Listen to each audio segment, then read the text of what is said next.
People grow up slowly during years, following some basic laws of psychology. Everyone gets some specific relationship with money since kid. Normally, people do not do many financial transactions in their daily life.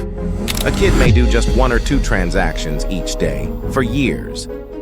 Buy a toast in school in the morning and a chocolate in the evening. That's all.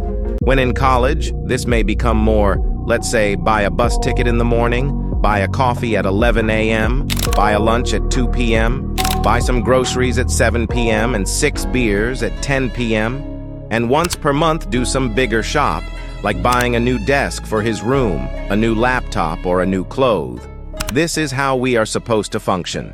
We usually discuss our financial transactions with friends. We talk about prices. We may search for some cheaper option. We discuss the value for money. We live frugal for days to go to a weekend trip. We may search for days on various shops before buying our new bike or our new TV. And each transaction affects us emotionally. We may be happy that we found the same item cheaper. We may feel proud that we saved $50 so that we will spend them on drink on Saturday. This is the normal.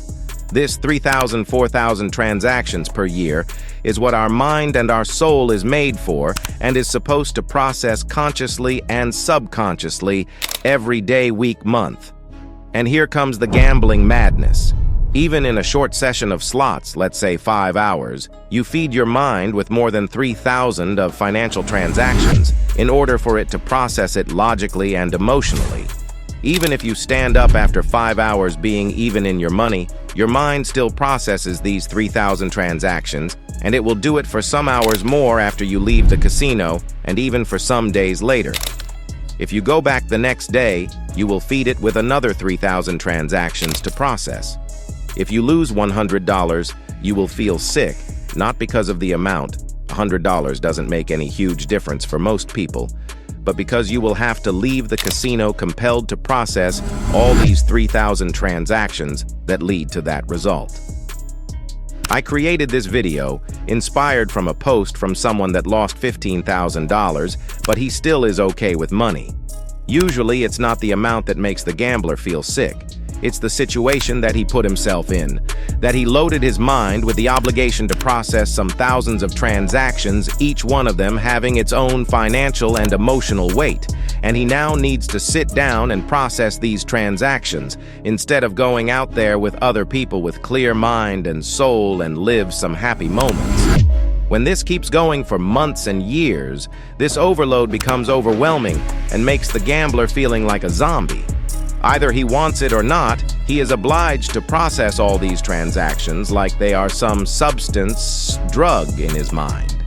Next to him, there may be another human that spent $3,000 more to buy his house if, for example, some other competitor raised the price and he paid $23,000 instead of $2,000. The gambler lost $3,000. The home buyer threw $3,000 in the extra price.